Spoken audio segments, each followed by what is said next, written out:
Some stories are meant to be whispered around a campfire, surrounded by friends who laugh a little too loudly whenever the woods go quiet. Others belong in the shadows of a cemetery, passed between the tombstones where only the dead are left to listen. And then there are the stories that were never meant to be spoken at all. Welcome to Brewed on Reddit, the show where we read your terrifying Reddit stories and bring them straight to YouTube. I'm Fernando, and as always, I'm joined by my best friend, Austin. And tonight, we'll be bringing you 4 true paranormal stories straight from the murky depths of Reddit. So grab a cup of brew, turn down the lights, and get comfortable, because the first story is about to begin.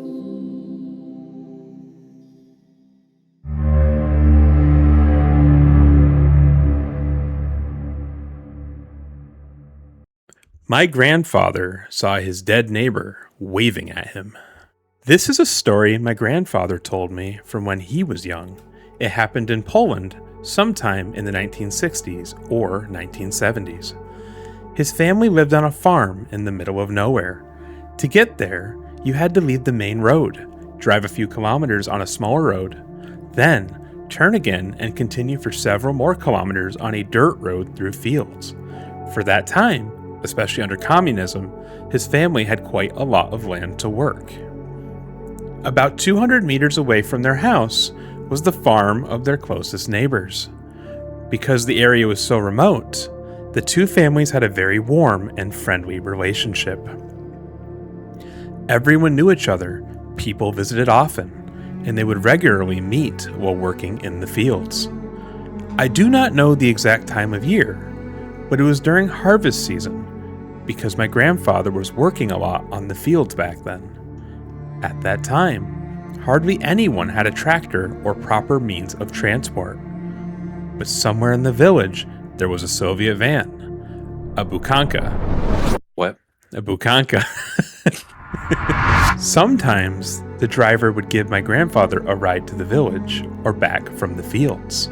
One evening, my grandfather was dropped off near the farms. I do not know if he had been in the village or if someone had picked him up from the fields. When he got out of the van, he saw his neighbor standing by the gate, waving at him. It was already evening, and my grandfather thought the neighbor wanted him to come over for a drink, a cigarette, or just to talk for a while. That was not unusual between the two households. So my grandfather started walking towards the gate. But when he got closer, he could not see anyone there anymore. He thought maybe the neighbor had gone into the garden or was waiting for him in the courtyard. When he arrived, he looked around, but there was nobody. Then, he noticed a body lying near the gate. It was his neighbor. At first, my grandfather thought maybe he had collapsed or suddenly fell ill. After all, he had just seen him standing there and waving only moments before. But when he tried to move the body, he immediately felt how cold it was. He realized the man had already been dead for some time. There was nobody in the house, and there was no phone nearby, so my grandfather had to call for help. Eventually, when medical help arrived, they confirmed that the neighbor was dead. As far as I know, they assumed it had been a heart attack. The strangest part is that my grandfather was absolutely sure he had seen the neighbor standing at the gate, waving at him. But by the time he reached him, the man was already dead and cold. My granddad died in 1999, so unfortunately, I can't ask him for the details anymore. All right, that one was submitted by KG Rolex with 2 X's, and that's terrifying. I honestly, I almost wonder if, because you said they were good friends, I almost wonder if it was the neighbor just kind of saying one last goodbye, maybe? Yeah, his spirit came back just to close it up, close the relationship. I feel and obviously I understand the guy's grandfather in this situation, this was in the 60s and 70s, but just on the subject of fields in Poland. I feel like Poland's got to be like an underrated haunted place. Like, so much bad stuff happened there.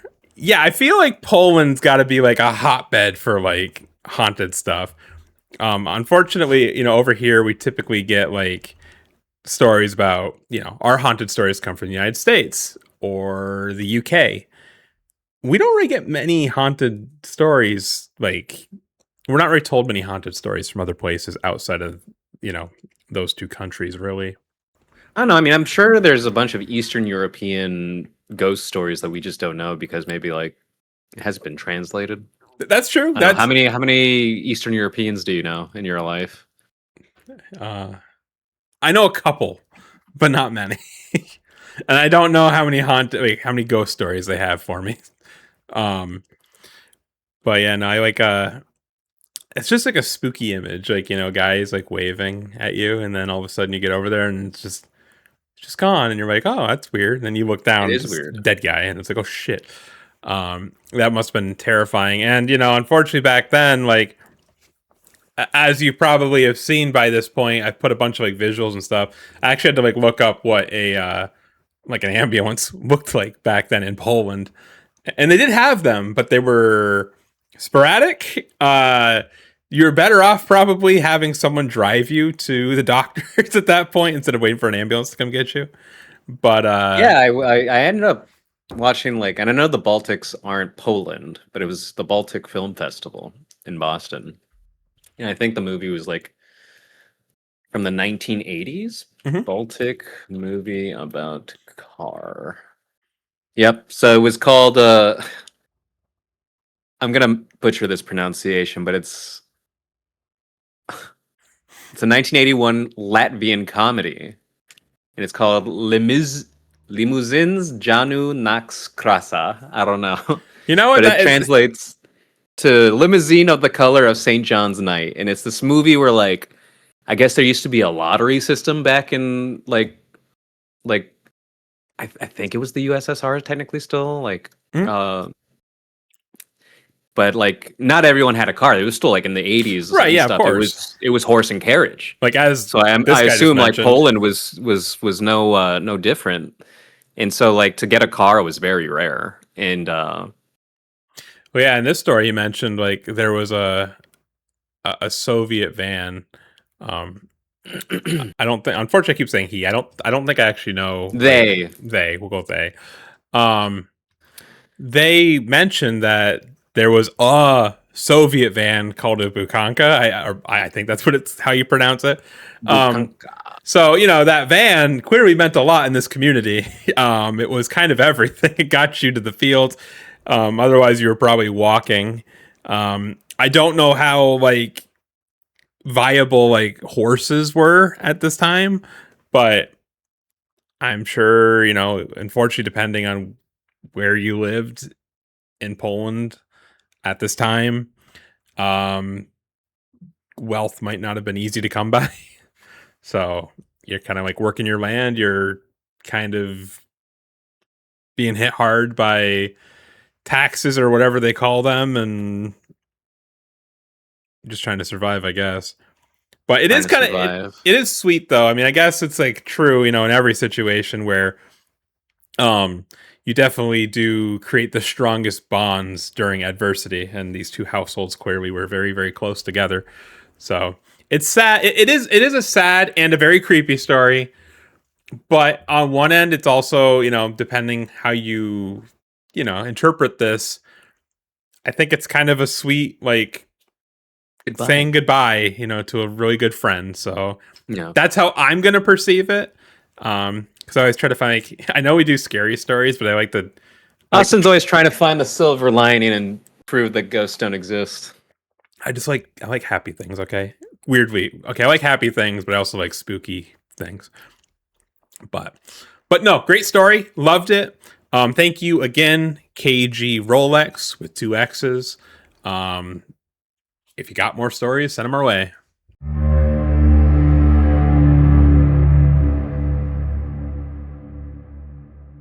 A strange incident we still can't explain. This happened in January 2019 during the peak of winter. My wife and I worked at the same corporate campus, although for different companies.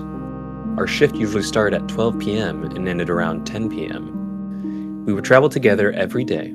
One particular day, we reached the office a little late, around 12:30 p.m. By then, all the parking spots inside the campus were occupied. Left with no option, I parked my car outside the campus near an old dump yard.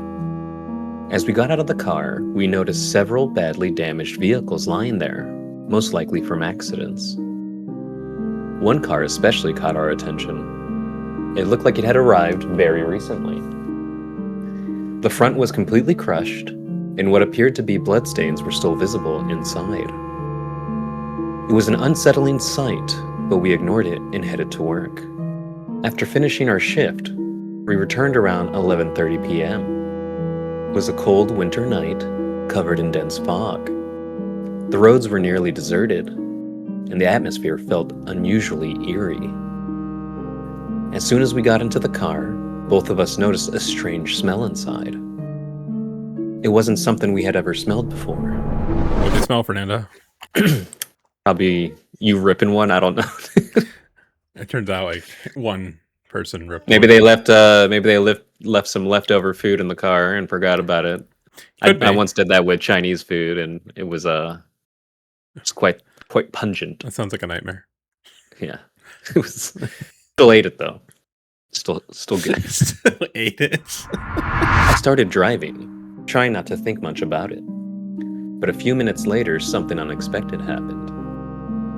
Suddenly, the headlights shut off. My wife immediately thought I was trying to scare her and started arguing with me. I showed her my hands and told her I wasn't touching anything. Then things got even stranger. The car started behaving abnormally. At times, the brakes seemed to apply on their own. Moments later, the accelerator would suddenly rev up without any input from me. I was genuinely frightened because I could feel that the car was not responding normally, and I wasn't in complete control. Sounds like me with OCD, not having complete control. Just spiraling every day. I mean, okay, good analogy, but it is a little scary when the car is doing it for no reason. Yeah, it's like, did somebody cut my brake line, or what's going on here? Or maybe it's like that Stephen King movie. Not Carrie. That's the high school one. Oh, Christine. Yeah, Christine. It's like what, like a Lincoln Christine, or like it's like a Cadillac deadly or something? Lincoln, or yeah, and it like literally has a mind of its own. I've actually never seen that movie before. I know what it's about. But I've seen bits and pieces. I don't think I've ever finished it. I have on our other channel, I've played many horror games that basically are involve driving a possessed car, like you're driving through like a possessed forest or a haunted forest or whatever. But yeah, no, that's frightening when your car starts acting up while you're driving. It sucks. It's inconvenient and annoying when you start the car, you try to start the car and it's not working. But when you're actively driving down the road and the car starts doing things that you're not expecting, that's scary, especially during a winter storm. The thing that's, for me at least, the scariest thing that's ever happened to me in a car is usually a winter storm or when it's raining, like hydroplaning. Oh, yeah. That's when, like, I turn down the music. I'm like, I'm not gangster anymore. Like, I almost just died. Let's just drive in silence and focus on the road. For the entire drive home, both of us sat in silence, terrified and confused. Our home was only about 15 minutes away. And as soon as we entered our residential parking area, another bizarre thing happened. Around 8 to 10 dogs suddenly surrounded our car and started barking aggressively at it. This has never happened before. Even after we got out of the vehicle, the dogs continued barking and circling around the car as if something inside had caught their attention. The next morning, I took the car to a mechanic and explained everything that had happened. After a thorough inspection, he told me there was absolutely nothing wrong with the vehicle. No electrical faults, no brake issues, no accelerator problems. Everything appeared perfectly normal. To this day, neither my wife nor I have been able to explain what happened that night. Maybe it was just a strange coincidence. Or maybe it was something else. Whatever it was, it remains one of the most unusual and unforgettable experiences of our lives. Thank you, budget_anxiety 6288. So that had a lot of curveballs in it, in my opinion. A lot of, Really? I do. I think so, because like they pull What up was a curveball? The dogs? the dogs. I mean, they pull up next to this car that it seems someone got hurt or presumably killed. I mean, it's in a this car. junkyard. It is a junkyard, but the blood stain. I mean, we've been to a junkyard. Hell, remember I brought you to a junkyard. When did we go to a junkyard? After your car got totaled and I had to bring you. Oh yeah, we were at to a get your junkyard. stuff. Yeah, I mean, like seeing blood stains on a car that you're parking next to is pretty ominous. It's like the. What if it was just like? What if someone just spilled like a lot of ketchup? You can usually tell. It's like the opposite of that Subaru commercial. Like they used to be. Remember, it'd be like a super smashed up car, like horrendous car crash, and the tow truck driver would look at the guy and be like, "They survived." This is the opposite of that. This is. They died. So you pull up next to this car, there's blood, kind of on the driver's seat. And then all of a sudden, like, it kind of almost seems like whoever died in that car almost like started to possess your car a little bit. And then like 8 to 10 dogs like start barking at your car like it's the devil. First of all, I don't think I've ever seen 8 to 10 dogs at all in general, like just run out from anywhere, except for like that'd be my girlfriend's like dream because she'd want to like take them all. I'm okay with just I'm okay. Oh, he's here. No, hold on a second. Can you? I see a snout. Come here. Oh, I see a shadow of a tail. Okay, well, there's one dog. Anyways. The only time I've ever seen that many dogs run out was in A Christmas Story with like the Bumpus hounds. Yeah, they steal the turkey. So maybe you live near the Bumpuses. I don't know. Yeah, and then the mechanic checks out your car. Everything's fine. So I would love to like know, kind of like a follow up. I don't think they mentioned anything else. It kind of like leaves off. Presumably nothing else happened, but I would like to know kind of, what do you think? And also, has more spooky stuff happened? Do you still have the car? Is the car gone? It'd be kind of interesting to know.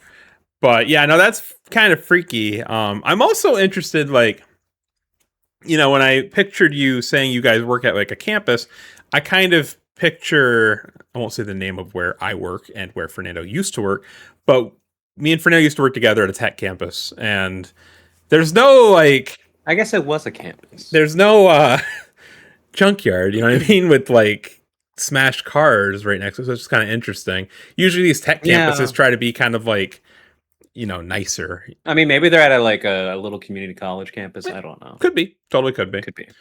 But yeah, no, I like that story. It was pretty solid. It's creepy. It was spooky. I don't know. I gotta cut profound. That out. I don't like that. Profound. It was profoundly spooky. Indubitably. Ooh, there you go. Indubitably, old chap. Indubitably.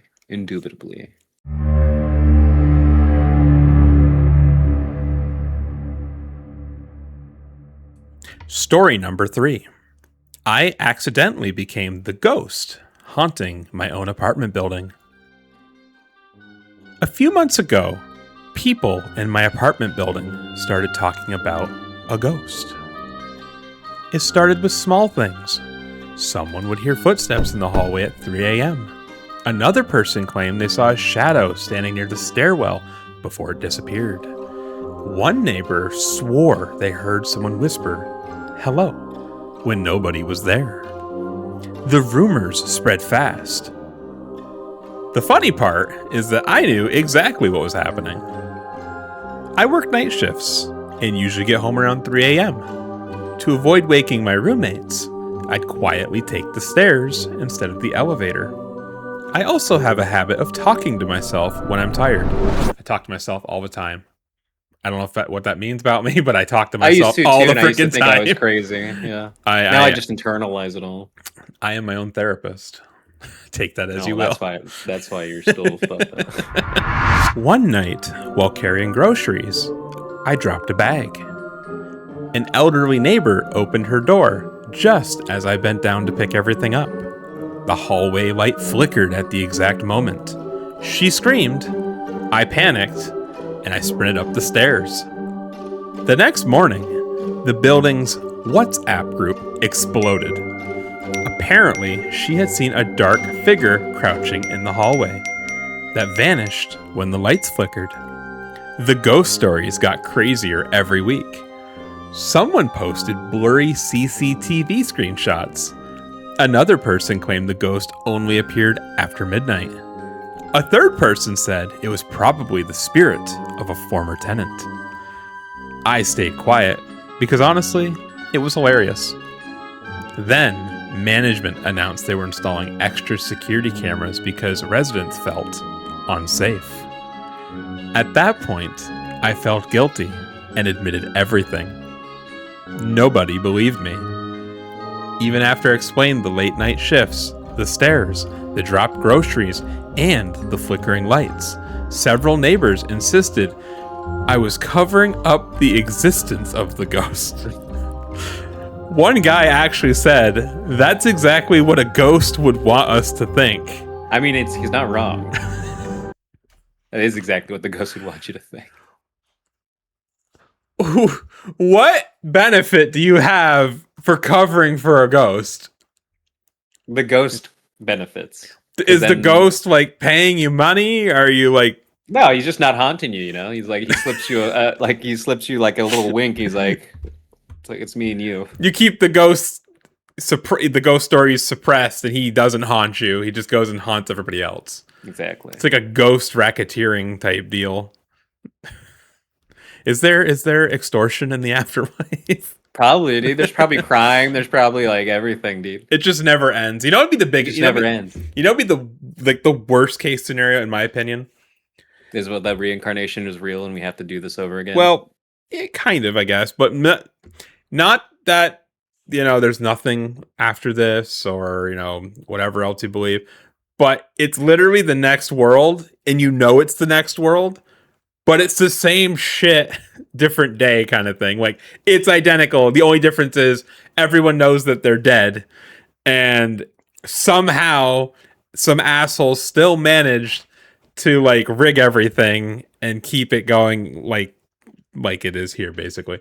So... Hold on, I gotta go check on my cat real quick. Hold this thought. Put a pin in it. There's some covered chicken on the countertop, and I just wanted to make sure she wasn't eating it. So yeah, before. I just think it'd be bullshit if we had to like do everything we're doing now, but we know that we've already died. I don't even know what we do after that at that point. And you can't escape. You can't escape. You can't unplug. You can't do anything. You're just stuck, and you still have to pay taxes. Ghost taxes. Ghost taxes. What do you even like? What's the currency in the afterlife? I think it'd be the Halloween cereal, like Count Chocula and like Boo Berry and Frankenberry. That's the currency. It's the marshmallows though. Ooh, those are good though. They are good. It's the only good part of the cereal. I know, the rest just cuts the roof of your mouth.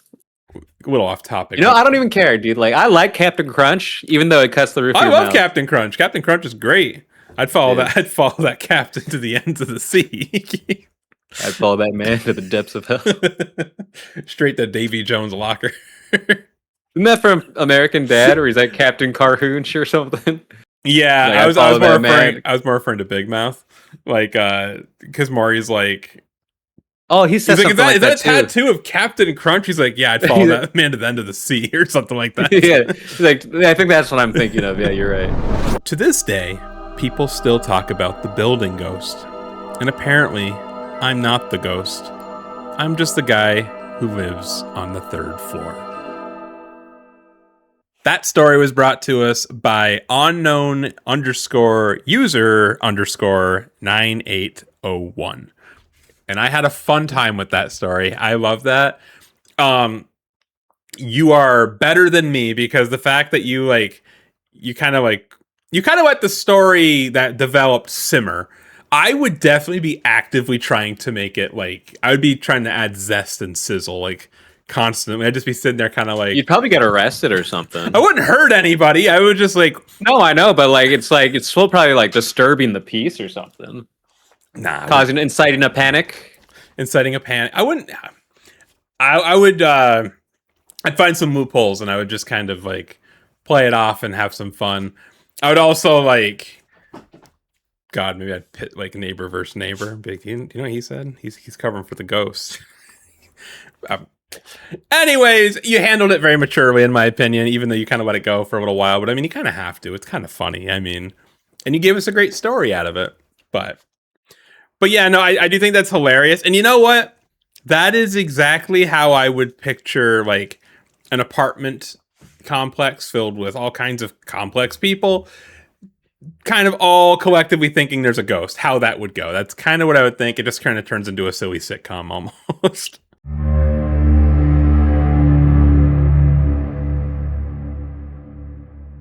We have reached the finale for today's episode, the old radio station. When I was in my early 20s, I worked for an electronics repair and supply business. It was in an old cinder block industrial building that had a large warehouse space and workshop on the ground floor and offices and other rooms upstairs.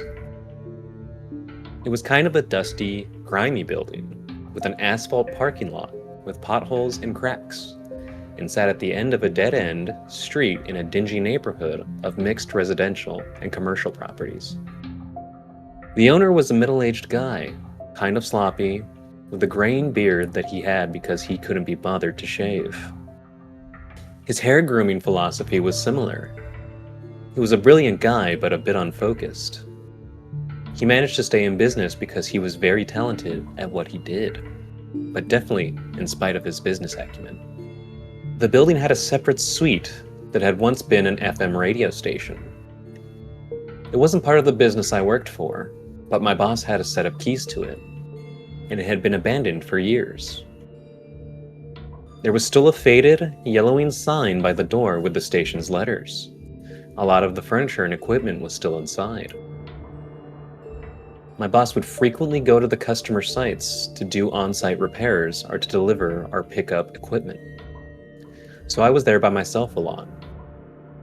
I always loved having the place to myself and never felt nervous or creeped out by the building.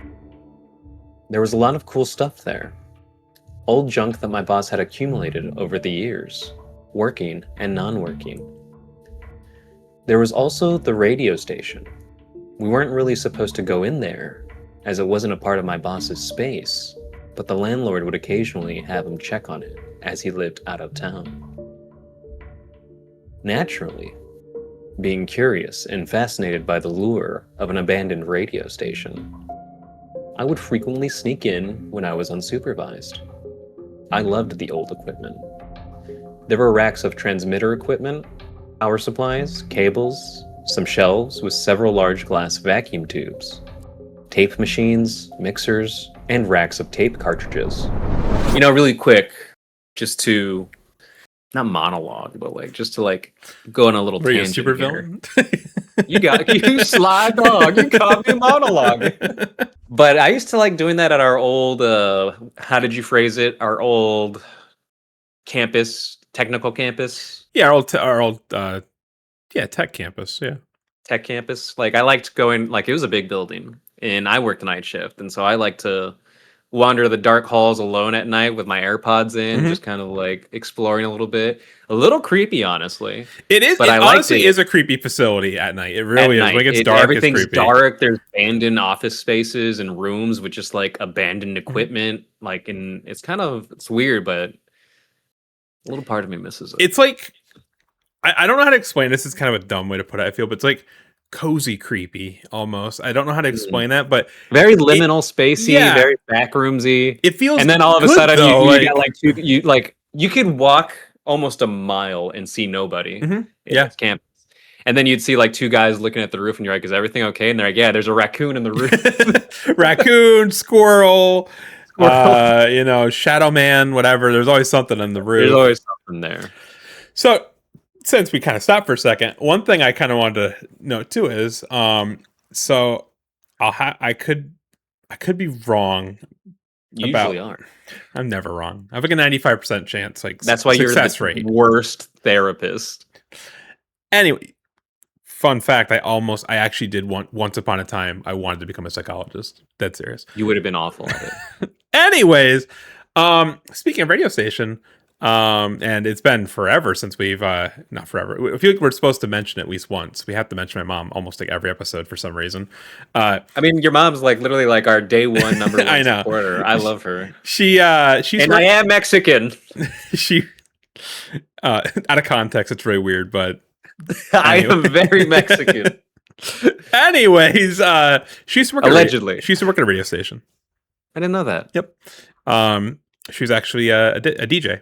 So she actually. Does she ever want to go back? Because it sounds like her new job is very morbid and stressful. Well, she just got her. She just became a doctor. I know. She just became a doctor. Did. I don't think she's gonna go back to radio. Like maybe like, stat pad the retirement and then go do something that's like more easy breezy, like a little bit more chill. Maybe the radio, like the wanting to do radio courses through my blood. It's as close as we're gonna get to radio, because actually I don't think me and you could do radio because we swear too much and we would definitely get canceled by the FCC damn quick. We would. It'd be over. Big first episode. 5 minutes later, we're getting a phone call. Like, hey guys, we're taking you off the air. They would have to put us on like that graveyard shift, like 2 a.m. to like 5 a.m. or something, where basically like it's delayed and they can basically like censor. That's a good idea, actually. Someday, so I'm thinking of it. That's a good idea for if we ever get tons of subscribers, this becomes popular. Be cool to do like every once in a while do like a late night like live stream like radio show. Oh, that'd be pretty cool. Kind of Art Bellish. That'd be kind of fun. That. Yeah, I used to watch stuff like that. Have people call in. We could be Timu Art Bell. It could be Timu Art Bell. Yeah, we'll never be as good as him by any means, but I don't know. I think it'd be I still don't think I forgot. If we hit 100 subscribers, I know we have to do a 1 mug giveaway. I didn't put that in there. I didn't put it in there. Never mind. Never mind, though. Make that a 500. If we get 500 subscribers, I'll do it. 100's too low. Because not enough people are watching it. That's true, but then maybe we'll get a couple of people. I don't know, whatever. It's fine. But anyways, if you want to see us do that, let us know, because I think it'd be very fun. I'm going to need lots of coffee, though. Yeah, no, his bedtime's like 8 p.m. I'd be okay, but I don't think he would. There was a little media library with still quite a few records and boxes of reel-to-reel tapes from the 60s and 70s. There were a lot of promotional materials and file cabinets filled with licensing paperwork, advertising contracts, old utility bills, etc. Although dusty and a bit worn and run down, the place was mostly intact and was a very cool time capsule of a place. My favorite part was the broadcast booth. That's where the DJ sat. And there was still a microphone on an articulated boom that extended from the wall. There was a control board with buttons, knobs, and faders, 2 turntables, an old multi-line telephone, and a few tape machines. Power was shut off in the radio station, but there were windows, so there was plenty of light. I used to love going into the DJ booth and sitting in the old office chair and imagining what it must have been like to sit there, talking and playing records there decades ago. I took a few souvenirs home with me. Some station sales materials, a few tape reels and boxes that I thought were cool. Other than that, I was very careful to leave the place exactly as I found it. One cold, cloudy winter afternoon, I was finishing up processing repair orders, calling customers to let them know their stuff was ready, checking paperwork and the like.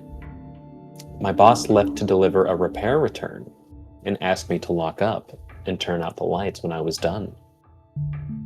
I didn't have much to do, so not long after he left, I made my way into the radio station.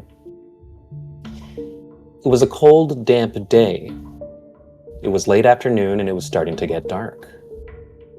I was sitting in the DJ chair, reading a station log from the fading light that filtered in through the spotted dirty windows, when I heard a sound.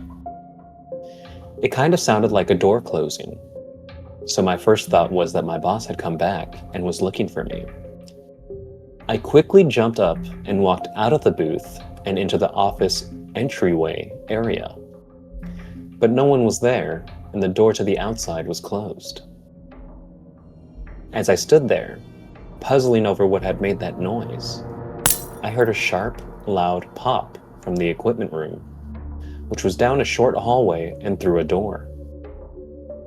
I was a little startled and uneasy at this point, and was sure that someone else was in the station with me. I nervously called out, "Hello? Dan?" My boss's name was Dan, but nothing. No reply. My heart was pounding at this point. The sound I heard was loud and sudden, like a single clap or a balloon popping. I mustered up the courage to walk down the darkening hallway to the equipment room and slowly open the door. See, I don't know why you would slowly open the door, right? I always hated that in horror movies. It's like, if you're slowly opening the door, it's just giving the intruder, the ghost, the demon, or whatever time to prepare. But if you bust that thing open and be like, "Who the fuck is here?" Then the ghost is like, "Oh my god!" Shock the ghost. You killed the ghost from fright. Exactly. No, I get what you're saying, but I do think there is method to that madness. So when you're scared of what's on the other side of that door, you bust that open because this is what's gonna happen if you're slowly creeping in to see it. All it's going to do is jump scare the fuck out of you. Well, depends. You burst down the door if you're ready to fight. If you don't know what the hell is on the other side of that door, you slowly open it because you don't want to disturb what's on the other side. You want to see what you're potentially going to have to fight before you engage. If I slowly open that door and I see a demon, and I'm kind of hoping it didn't see me. I'm just going to be that's going to totally see you, dude. I'm just going to. You think the demon's not going to be able to tell something's the door. You think it's not going to hear you or see you? I'm very stealthy. You are literally not. I'm so stealthy. Everybody tells me, "Austin, you're so stealthy. We need to put a bell on you." Who tells you that? Who tells you that? Just everybody. Everybody does. They all do. I literally can hear you clip clopping fucking a mile away when I'm at your house, dude. Call me fat? Huh? I'm saying you're heavy footed. Yeah, I'm very heavy footed. I'm not gonna lie. Immediately, I saw glass fragments on the floor. Looking further, I saw that one of the large glass vacuum tubes had somehow come off the shelf and shattered on the floor. The metal base of the bulb lay surrounded by numerous curved shards of glass and little bits of metal pieces. And that freaked me out, because there was no way that the tube had rolled or slid on its own. The shelf was wide and deep and sturdy. The stuff in there had been sitting undisturbed for years, and all of a sudden it falls off while I'm sitting in the station. I could feel the hair on my arms stand up. Now I was seriously creeped out. I suddenly felt like I wasn't alone, and something wasn't right. It was time to go. I turned around and walked out of the equipment room and started to walk up the little hallway and towards the front office. On the right was a window into the DJ booth, with a partially obstructed view of where the DJ sat. The chair that I had been sitting in when I heard the first noises, someone was sitting in the chair. I very clearly saw their shirt and one sleeve, their elbow on the desk. I remember I could clearly see the buttons on the shirt. I froze. The person was motionless. I couldn't see the rest of them because the console, desk, and a filing cabinet obstructed the view. But I could see someone sitting there. It scared the heck out of me because I knew it wasn't my boss, and the door to the station was locked. I knew that I couldn't just run out and leave them in there, so I just decided to confront them. I mustered my courage and opened the door to the DJ booth. Nothing. No one at all. The chair was empty. I looked all around the station and even opened the door and went outside to look. No one at all. It was starting to get dark, and I was really frightened at that point. I quickly secured the outside door, went back downstairs to the workshop, turned out the lights, and got the hell out of there. I never told my boss about it. I didn't go back there alone after that. It was a very unsettling experience. It just gave me the feeling that there was a presence there that didn't appreciate my intrusions, and that I should just leave it be. It was a cool place, though, and I think about it a lot. Thank you, Sticker Peeler 805. I like that name. Sticker Peeler? Yeah, I don't know. I love peeling stickers. Very Anyways, artistic thing to say. anyways, it kind of sounds like they had the same sentiment about this place that you kind of did about like how you're saying it's kind of creepy, but it's kind of cool, you know. It's a look into the past, right? Like it's the historian in me. I like I've always wanted to go to Chernobyl, even though like I'd probably get cancer immediately if I did, because it's just frozen in time. It's like everything was just left. Nothing was done about it. Like the plant was shut down years ago, and they just like offices look like how they did back then. And it's just it's interesting to like kind of imagine and immerse yourself and put yourself in the shoes of like what it liked to be in that office, that cubicle. I'm kind of jealous of the people who, you know, like there's tons of YouTube channels out there who do this that like explore abandoned spaces. And yeah, like we could do that, but there's a lot of places that if people go where they really aren't supposed to be. And I don't want to get arrested for trespassing. I don't want to get arrested and I don't want to run into any squatters. Well, that too, you know, like I've been to there's one place up here. God, I need to remember it, but it's a mine. Like it's like yeah, it's a mine, and there's like all the equipment for like the refining and stuff like that. It's in it's in Dannemora, which is where the prison is. You know, where the shout out Ben Stiller. Yeah, shout out Ben Stiller. Escape from Dannemora. But I never watched it. Did you? No, I didn't. But you can go there, and it's a weird thing. Like in my opinion, people shouldn't actually be going there. It should be cordoned off because it is dangerous. But you can go there, as far as I know. I'm not saying I've gone there. But anyways, all the equipment's there. Like there's this building where like there's these like big, I don't know, they gotta weigh like 4 tons, and they're like there's like these gigantic like industrial hooks and all these things just hanging up there, and it's like that's probably going to fall someday, and you just really gotta hope that no one's underneath it, because they're dead. If that falls on you, it's over. It's game over. If what falls on you? If one of these like gigantic like hooks or like metal like cylinders above and stuff like that, they're made out of steel. The thing he was talking about, I still don't know what it was. No. I'm talking about like the mine. I'm talking about like in Dannemora. Oh. It's just weird to me that they haven't closed it off. Anybody can go there. It's just bizarre to me that because it's such a safety hazard. Yeah, there's probably always kids and high schoolers and stuff going there. Yeah, totally. But yeah, abandoned spaces are questionable cool. Things. You know, there's a reason why. You know, kind of like what you were saying. Not to get off on this, but you were saying it's cool to like peer into an older time.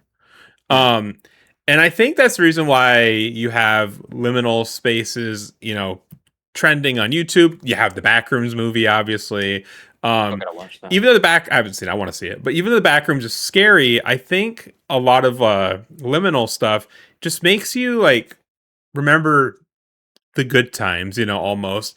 Even if you weren't alive during a lot of this, like it's very popular among Gen Zers most of them weren't even alive, you know, in the early 90s, and they definitely weren't alive in the 80s. But it's a time they didn't even know, and they still looked fondly upon it. I mean, I'll be honest, when I'm writing all of our scripts, I'm typically listening to like 80s liminal music. It's just weird, like 80s and 90s liminal music. 80s, 90s, like liminal. It's like liminal spaces. What is liminal music? It's like I know liminal spaces, but I've never heard of liminal music. It's interesting. I like it. I don't know. It's just something I like to listen to when I'm writing. It's kind of like ominous and spooky. It just kind of gets me in the mindset, and I really like it. But I shouldn't have said 80s liminal music. That's not accurate. It's liminal music, but it has like 80s mall backdrops and like 90s backdrops and shit like that, even though I wasn't alive in the 80s. But but yeah, no, there's definitely something to liminal spaces or abandoned spaces that I just think we as humans gravitate towards for whatever reason. But it's interesting. It's because it's like the void that we're all heading for. Yeah, maybe that's exactly what it is. We yearn for the void. We yearn for the void. The children yearn for the mind. It's true, they do.